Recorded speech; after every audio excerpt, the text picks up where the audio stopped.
के बकवाद करे जिन कोई, किए सुकृत बहु जन्म के छिन में दारे खोए। पर निंदा के किए ते नहीं आवत नहीं कछुआत, मूर्ख पर्वत पाप को ले चल अपने साथ। तो अलम कश्यापि संगत्या, ऐसा संग मत करो जिनके पास बैठने से भक्त निंदा, जन निंदा, भगवत निंदा हो, ऐसे से दूर रहो। अलम बंद कर दो ऐसे लोगों का संग। रात दिन हम श्यामा श्याम का नाम जप करेंगे, श्यामा श्याम के लीला गुण गाएंगे, श्यामा श्याम के ही धाम का शोभा का चिंतन करेंगे। जब तुम अपना जीवन श्यामा श्याम के चरणों में न्यौछावर कर दोगे तो पूरा भार श्यामा श्याम ले लेंगे और तुम्हारे हृदय में मस्ती आ जाएगी। जो ऐसा निश्चयी होता है, दृढ़ निश्चयी, उसके अंदर दृढ़ विश्वास, तो उसके हर समय भगवान की स्फूर्ति होती रहती है।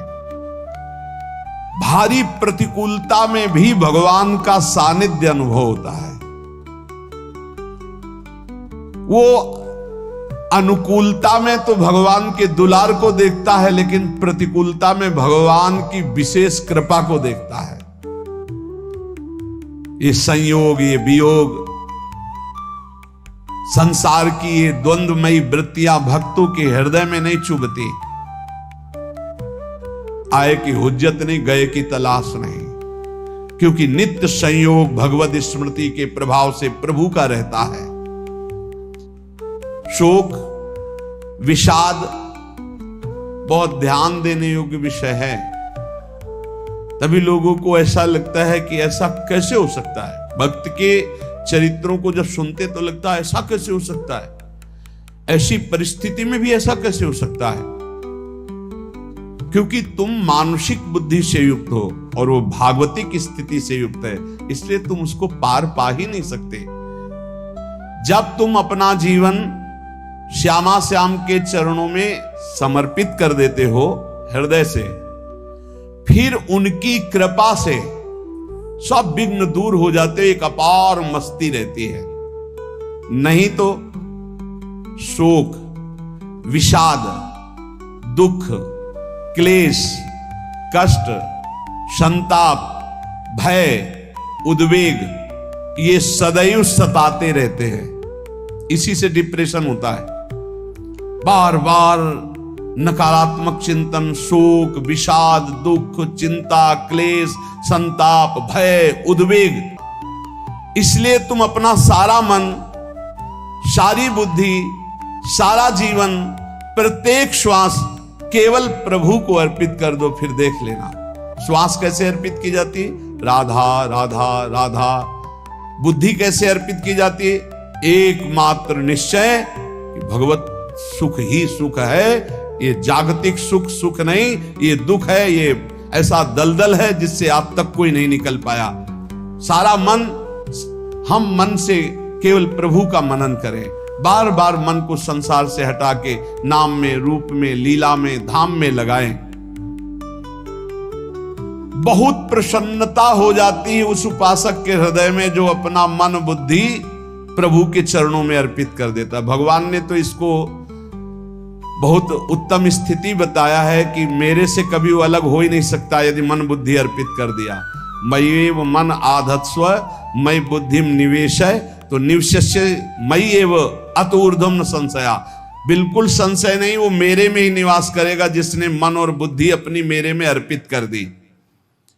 बहुत प्रसन्नता रहेगी उस उपासक के जीवन में जो अपने आप को मन बुद्धि सहित प्रभु के चरणों में समर्पित कर दिया है। भगवान का आश्रय लेने वाले की पहचान है हर परिस्थिति में प्रसन्न रहना। देखो आप भगवद आश्रित हो कि नहीं। देखो अनुकूल परिस्थिति में तो सब प्रसन्न रहना, लेकिन प्रतिकूल परिस्थिति में प्रसन्न रहना ये भगवान के भक्तों का लक्षण है। हर परिस्थिति में प्रसन्न रहना ये भगवान के भक्तों का लक्षण है। आनंदगन भगवान का आश्रय मिलते ही आनंद छा जाता है हृदय में। उनके पास आनंद का अभाव होता ही नहीं है। जैसे सूर्य का प्रकाश उदय होते ही सूर्य का प्रकाश संपूर्ण अंधकार को नष्ट कर देता है, ऐसे ही भगवान का संपूर्ण आश्रय लेते ही सब दुख चिंता शोक नष्ट हो जाते, आनंद ही आनंद। तुम भगवान के मंगलमय रूप को नहीं जानते हो, पर उनके मंगलमय भाव को, विधान को मानना शुरू कर दो। जो भी होता है मंगलमय होता है। हमने जीवन में देखा है, अगर इधर कोई बहुत बड़ा सुख दिया तो देर नहीं लगेगी, 24 घंटे नहीं व्यतीत होंगे और ऐसे दुख दे देंगे, जिससे दोनों का समान भाव रख करके ना दुख में तुम भूलो प्रभु को, ना सुख में फूलो, सीधे भगवत मार्ग में चल। पूरे जीवन की बात देखा है, भगवान के मंगल विधान में सदा सर्वदा सुख ही सुख है, इस बात को मान के प्रसन्न हो जाओ।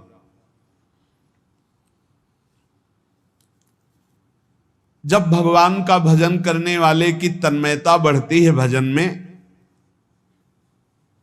तो द्वेषी जन अपने आप तैयार हो जाते हैं। भक्त कभी किसी से द्वेष नहीं करता, अपने आप वो द्रोह करने लगते। तो नरसिंह मेहता जी से बहुत गांव के कई लोग थे जो जलते थे, ऐसे जलते थे कि अब क्या करें, कैसे मिटा दे नरसिंह मेहता जी को। अब उपाय तो मिल नहीं रहा था। तो एक दिन संतों की मंडली आई और उन्होंने कहा कि हम रास्ते में कोई चोर आदि धन ना ले ले, इसलिए यहां से किसी की हुंडी चलती है क्या द्वारिका में? पहले ऐसा था। बोले हाँ हाँ, हमारे यहां बहुत बड़े सेठ हैं नरसिंह मेहता जी, पर आप कहोगे वो मना कर देंगे। कई बार कहोगे, अगर वो स्वीकार कर ले तो वहां।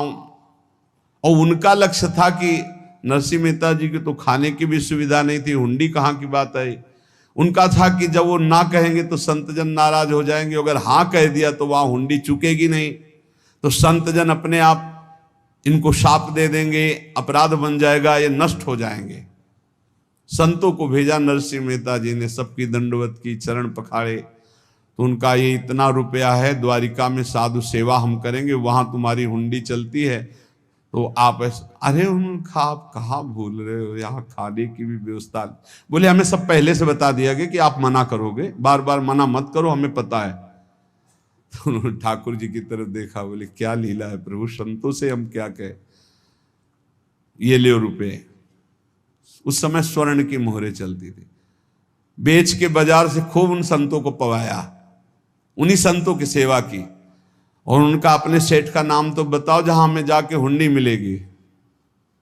सेठ सावल सा सेठ। संत जन गए वहां, पूछा कि नरसिंह मेहता जी का जिन सेठ से परिचय, उनका नाम सावल सा सेठ, उनकी गद्दी कहाँ है? तो जो कुछ भक्त थे वो द्वारिकाधीश की तरफ संकेत करते कि वही हैं। बोले नहीं नहीं, वो सेठ है, उनकी गद्दी चलती थी पूरी बाजार में कहीं कोई। अब संत जन एकांत में होकर के बहुत विचलित हुए, क्या हमारे साथ धोखा हुआ?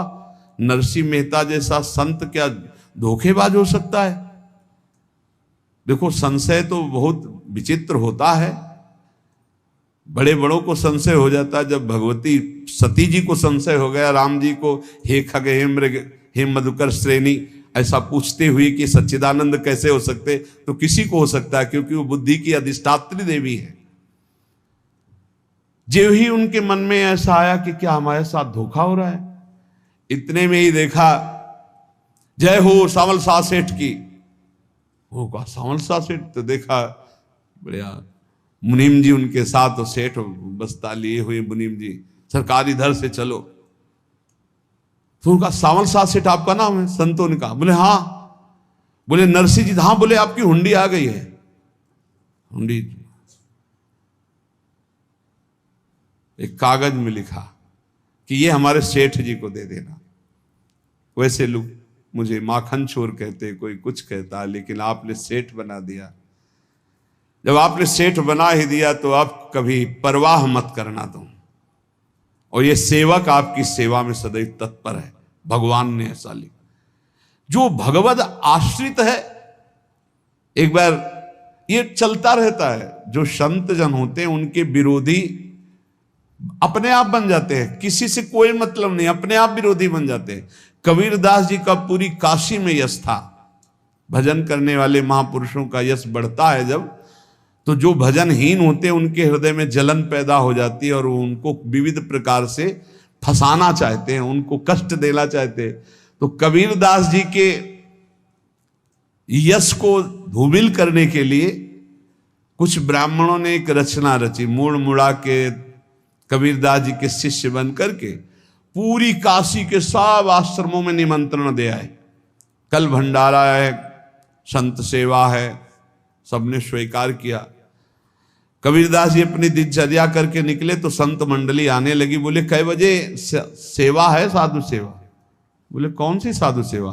बोले कल आपके शिष्यजन निमंत्रण दे के आए, पूरी काशी के सब संत आ रहे हैं। कबीरदास जी ने कहा यार तो एक की भी व्यवस्था नहीं, पूरी काशी के संत आ रहे। अच्छा समझ में आ रहा है, लीला बिहारी तुम लीला करना चाहते हो। गए अपना निकल गए गंगा किनारे, एक झाऊ के नीचे बैठकर अपना भजन ध्यान में मगन है। 11-12 बजे तो उन्होंने देखा संतों की मंडली, काशी तो बहुत। कबीरदास जी ने देखा कि आश्रम की, तो बोले पता नहीं क्या होगा, चलो चलते हैं। तो ऐसे गमछा वस्त्र करके ऐसे डालकर मुंह ढक करके, वहां बड़ी बड़ी पंगत लगी थी। कबीरदास जी सबको पाओ जी पाओ। कबीरदास जी के रूप में स्वयं भगवान पाओ जी। कबीरदास जी ने कहा अच्छा जब स्वामी परस रहे तो हम भी बैठ के पा ले। तो जब उसी पंगत में बैठ गए अपना कपड़ा ढक करके, और जब मोहरे की दक्षिणा दे रहे थे सब लोग कि वाह कबीरदास जी ने आज तो साधु से। सबको जब कबीरदास जी के सामने आए तो ऐसे मुंह ढके, बोले देखो जो मेरा होता है उसे मुंह छुपाना नहीं पड़ता, मुंह ढकला नहीं पड़ता। लो दक्षिणा, तुम भी दक्षिणा लो। कबीरदास जी को कबीरदास जी दक्षिणा दे रहे, और वो कबीरदास जी है भगवान, और ये पाले वाले कबीरदास जी है भगवान के जन। कभी भगवान अपने, अरे जमाने जोर लगा ले, कितना जोर लगाएगा, भक्त और भगवान का झंडा कभी न झुकने पाएगा। बिल्कुल चिंता शोक भय उद्वेग रहित जीवन भगवद आश्रित, तुम भगवान के मंगल विधान में सदा सर्वदा प्रसन्न रहो। अब ये विचार कर लो कि भगवान जो करेंगे तुम्हारा मंगल करेंगे। अब थोड़ा ऐसा बीच में लगता है कि अमंगल हो रहा है क्या, लेकिन पक्का समझो बहुत बड़ा मंगल उनका विधान होता है। बहुत ही उत्तम मंगल होता है भगवान के शरणागत का। भगवान हमारे विचारों वाले नहीं हैं, हमारे विचार प्राकृतिक है, भगवान के विचार चिदानंदमय हैं। वो अपने विचार से हमारा मंगल करते हो, हम अपने विचार से मंगल चाहते हैं। भगवान के विचार से मंगल ही हमारा होगा, इसलिए कभी हमको चिंता शोक भय नहीं करना चाहिए। भगवान की ओर से कभी तुम्हारे लिए ऐसा विधान नहीं होगा कि तुम दुखी हो जाओ, बस तुम्हारी सोच हो सकती है, उसका परिणाम बहुत मंगल होगा। जगत की ओर से निराश हो जाओ, किसी से आशा मत रखो, फिर आप देखो आपका जीवन कैसा आनंदमय व्यतीत होता है। ये जो जगत की आशा है यही दुख प्रदान करती, सच्ची जगत की आशा ही दुख प्रदान करती है। अगर जगत से कोई संबंध न रखा जाए और भगवत भाव में रहकर तो बहुत अच्छा जीवन चलेगा। अपने कर्तव्य का पालन करो, परिवार को भगवत स्वरूप मानकर पोषण करो, किसी से कोई संबंध मत रखो, कोई आशा मत रखो, यही अध्यात्म सिखाता है। अपने आप भगवत स्वरूप, सबका व्यवहार मंगलमय और आपका जीवन मंगलमय। अपने घर में ऐसे रहो जैसे किसी अतिथि के घर में रह जाता है, चलना है यहां से जाना है। कौन रहता है अपने घर में अतिथि की भांति? भगवान का भक्त। जाना है यहां से, अपनी प्रिया प्रीतम के पास जाना। ये हमारा घर नहीं है, यहां तो हम समय व्यतीत कर रहे हैं, अपनी आयु व्यतीत कर रहे हैं भगवत आराधना करते हुए। हमें जाना है प्रिया प्रीतम के पास। वास्तविक घर भगवान का धाम है हमारा, वास्तविक घर वाले प्रभु हैं हमारे। जो नित्य सच्चिदानंद भगवान के चरणों में अपने चित्त को समर्पित करता रहता है, उसको यह अनुभव होने लगता है कि बड़ी कृपा है हमारे ऊपर भगवान की, बड़ी कृपा है हमारे ऊपर। सर्वसमर्थ परम सुहृद भगवान ऐसे भक्त के ऊपर हर समय वरद हस्त रखे रहते हैं। ये केवल प्रवचन नहीं, सच्ची बात मानिए। ऐसे भगवान का वरद हस्त हर समय रहता है। जब भगवान की छत्र छाया में भक्त अपने को देखता है तो आसपास घोर विपत्तियों का भी समुदाय हो तो भी वो आनंद में मगन रहता है। हर हालत में आनंदित रहना ये भक्त का स्वभाव है। भगवान ऐसे भक्तों को प्यार करते हैं जैसे कछुआ अपने अंडे को बाहर रख आवे और रात दिन उसका चिंतन करे। जब भक्त भगवान को समर्पित होता है तो भगवान रात दिन उसकी ऐसे चिंतन सुरक्षा करते हैं। अभय, ये दैवी संपदा का पहला गुण है। ये भगवान के शरणागत पर जागृत हो जाता है, वो भयभीत नहीं होता, किसी भी उससे भयभीत नहीं होता। यही डर ही डरप हरिवंश हित जिनो भ्रमय गुण सलिल पर। इस डर से डरते रहना चाहिए कहीं गुण रूपी पानी में फिसल न जाए, नहीं तो गलती हो सकती है। साधक सावधान रहे। ये अभय दैवी संपदा का सबसे बड़ा गुण है। जो भयहारी भगवान की शरण में आ जाता है तो उसके अंदर ये अभय प्रकट हो जाता है। अगर कहीं तुम्हें एकांत में भय लग रहा है, एक आदमी तो एकांतिक में आए थे, वो कह रहे थे कि हमें हर समय भय लगा रहता कि कोई हमारे पीछे है, अंधेरा तो लगता कोई खड़ा है, मैं जीना मुश्किल हो गया, ऐसा भय। देखो ये मन कैसा है, भगवान से विमुख होने पर कैसे डरवाता है। वो कह रहे हर समय मुझे डर लगा रहता है, कोई सामने खड़ा है, कोई पीछे खड़ा है, ऐसा भय लगने लगता है।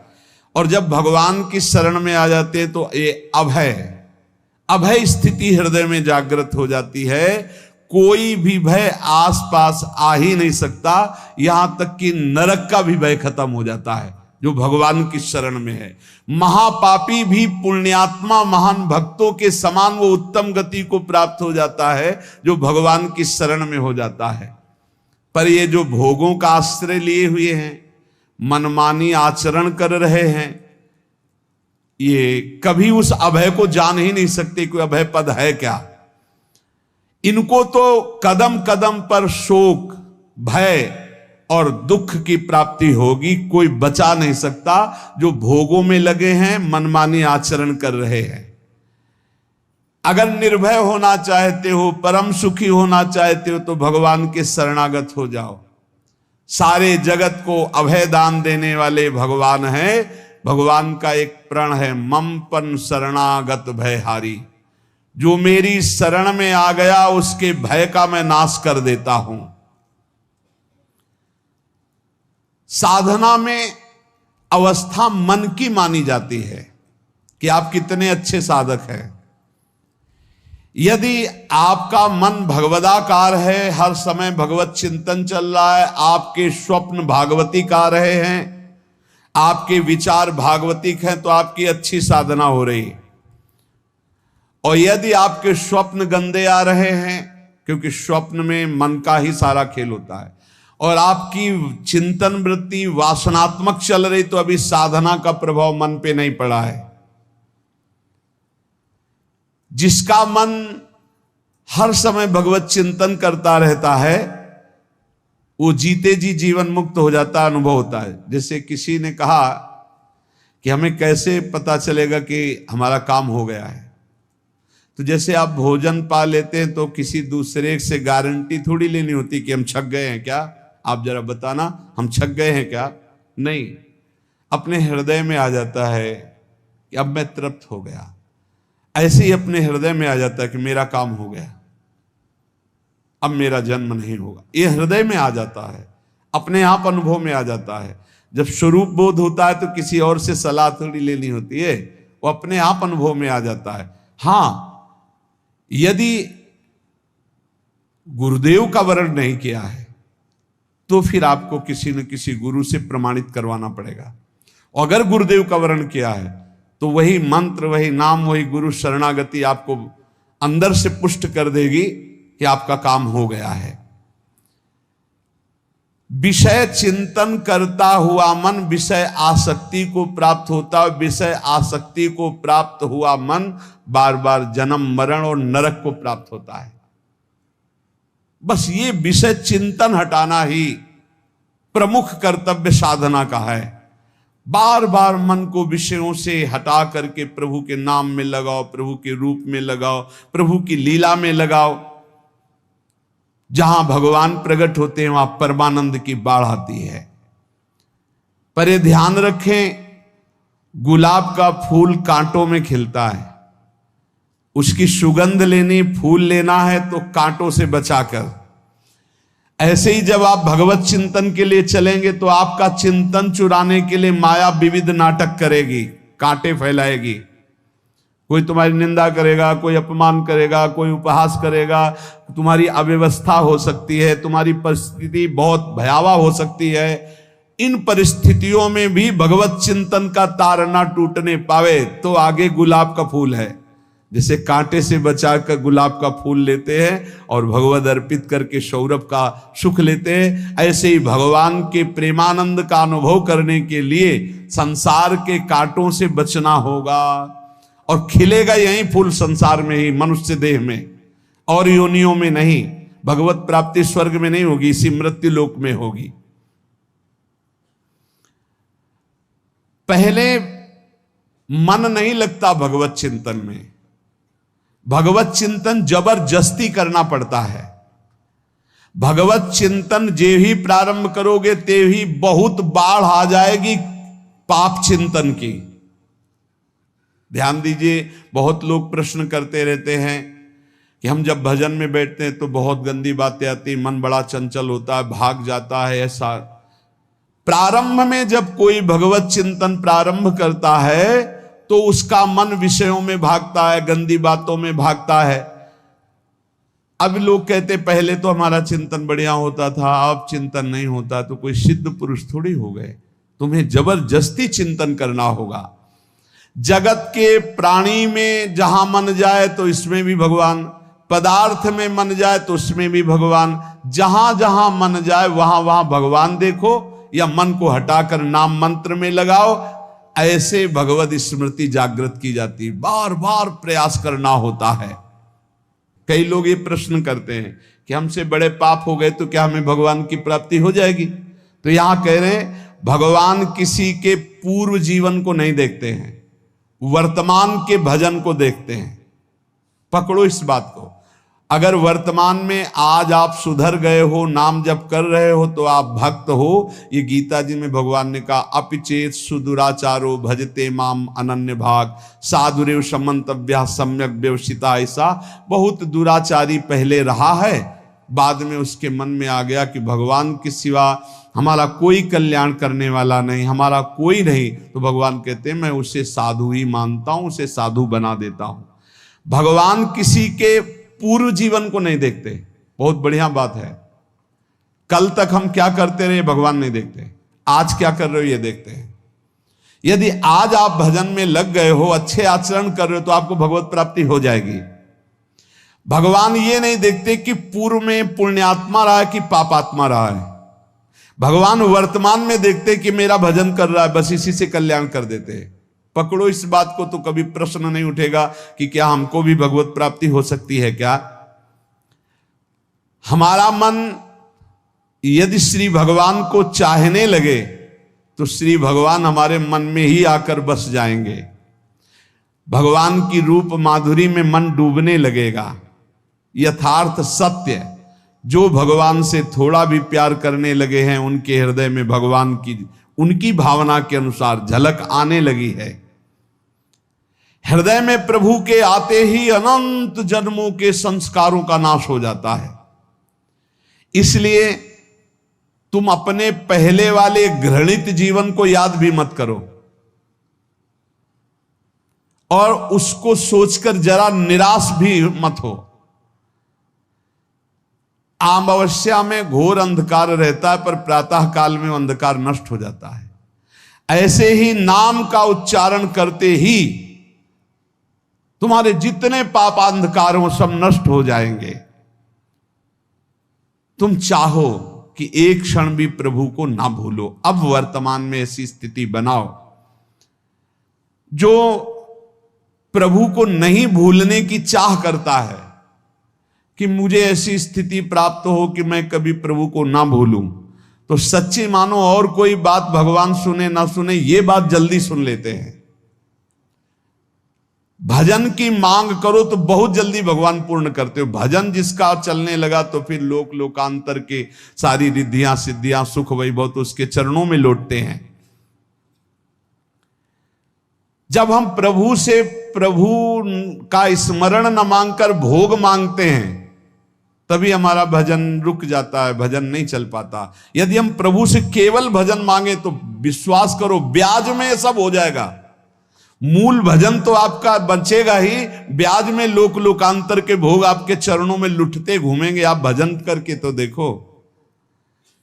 अरे घिघियाने की जरूरत नहीं, किसी से मांगने की जरूरत नहीं, भजन करके देखो सब ठीक हो जाएगा, सब अपने आप बन जाएगा। हम बहुत बड़ी भूल कर देते हैं कि थोड़ा भजन करके प्रभु से कुछ सांसारिक वस्तुएं, स्थितियां, परिस्थितियां बदलने की मांग कर लेते हैं, जिससे भजन छूट जाता है। प्रभु की स्मृति इतनी महान है कि जिन्होंने बैर भाव से प्रभु का स्मरण किया उनको भगवान की प्राप्ति हो गई। जैसे कंस आदि भगवान से बैर ही तो रखते थे, लेकिन भगवान की स्मृति रहती थी। स्मृति ने उनको भगवत प्राप्ति करा दी। स्मृति में महान सुख है, पर वो जब भक्ति रस से युक्त स्मृति होती तब माधुर्य रस, प्रेम रस का अनुभव होता है। कल्याण तो वैर भाव से स्मरण करने वालों को भी प्राप्त हो गया। यदि आप भक्त हो और ये चाहते हो कि आपकी भागवती की स्थिति बहुत जोर की हो, तो हम आपसे प्रार्थना करते हैं कि रोज प्रभु से एक ही बात मांगिए, मुझे अखंड स्मृति दीजिए। अर्जुन जी को पूरी गीता जी सुनने के बाद यही मिला, नष्टो मोहा स्मृति लब्ध्वा। स्मृति, प्रभु आप हम पे ऐसी कृपा कर दो कि हमारे हृदय में किसी और व्यक्ति, वस्तु, स्थान की स्मृति न रह जाए, केवल आपकी स्मृति रह जाए। ये चाह भगवान बहुत जल्दी पूर्ण कर देते हैं यदि उपासक हृदय से ये बात मांगे। भगवान की कृपा से ही ऐसा हो सकता है कि अखंड स्मृति ये कर्म फल से नहीं मिलती है। प्रभु के प्रति निर्भर होकर जो दैन्यता पूर्वक प्रभु से मांगता है और हर समय अभ्यास करता रहता है भगवत स्मरण का, उसको ये स्मृति मिलती है। और स्मृति मिल गई तो इससे बड़ी कोई स्थिति नहीं, हर समय भगवान का स्मरण। प्रभु से मन प्रतिपल नया नया स्वाद लेकर के आसक्त होता रहता है, नवम नवम। प्रभु कभी बासी नहीं होते। जैसे किसी व्यक्ति को देखो तो देखते देखते मन हट जाएगा कि देख लिया, बहुत सुंदर है, ठीक है, लेकिन वो एक दिन मन हट जाएगा। और प्रभु की सुंदरता नवम नवम है, प्रभु के नाम का स्वाद नवम नवम है, प्रभु की लीला का स्वाद नवम नवम है, प्रभु के धाम की शोभा नवम नवम है। जैसे आचार्य महाप्रभु हरिवंश चंद्र जी कहते, नयो नेह नवरंग नयो रस नवल श्याम वृषभानु किशोरी, नव पीतांबर नवल चूनरी, नई नई बूंदन भींजत गोरी, नव वृंदावन हरित मनोहर, नव चातक बोलत मोर मोरी, नव मुरली जो मल्हार नई गति, सब कुछ नया। तो नवम नवम प्रभु प्रतिपल नवम नवम प्रभु का रूप, प्रियाजू का नवम नवम, अबहीं और अबहीं और अबहीं और है। तो कहते हैं जब मन निरंतर स्मृति में डूबता है तो जब प्रभु की रूप माधुरी प्रकाशित होती तो ऐसी नवम नवम कि कभी ये नहीं होता कि रूप बासी हो गया। ये वही रूप है जो हमने अभी देखा था, नवम नवम। इसलिए आनंद की उफान आती रहती है उपासक के हृदय में। ऐसी प्रियता, ऐसा आनंद बिना भजन के नहीं अनुभव में आएगा। इसलिए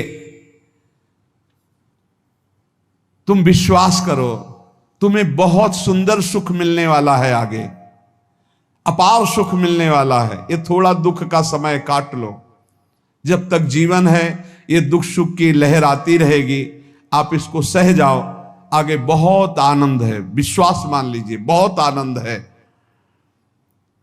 जो ये विश्वास कर लेता है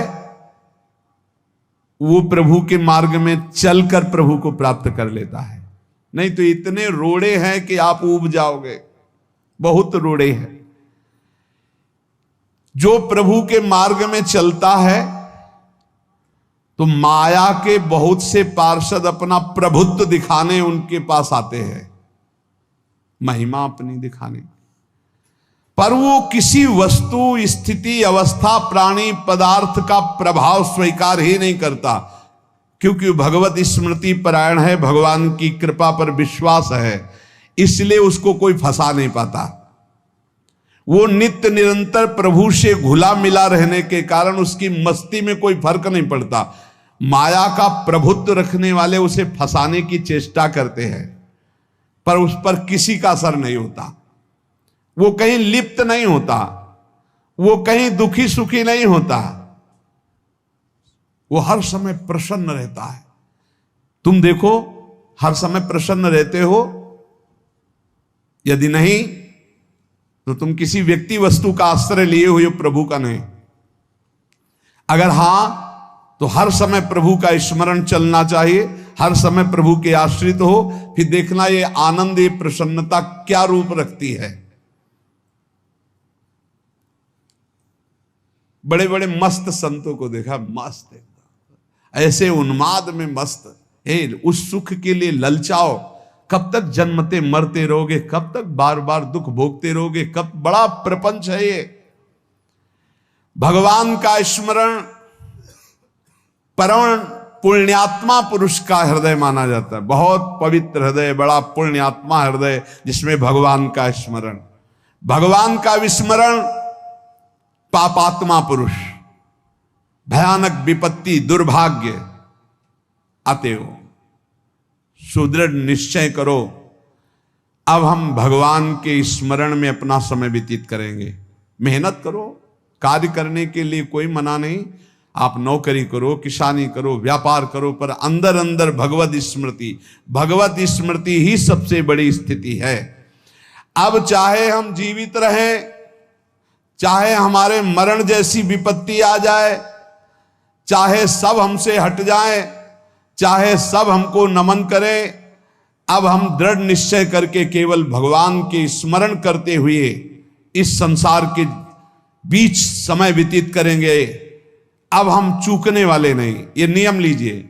चाहे जीवन रहे या ना रहे, चाहे मरण जैसा कष्ट आ जाए, चाहे सब वियोग हो जाए, सब चले जाए, चाहे सब संयोग हो जाए, सब नमन करें, अब हम प्रभु का स्मरण नहीं छोड़ेंगे।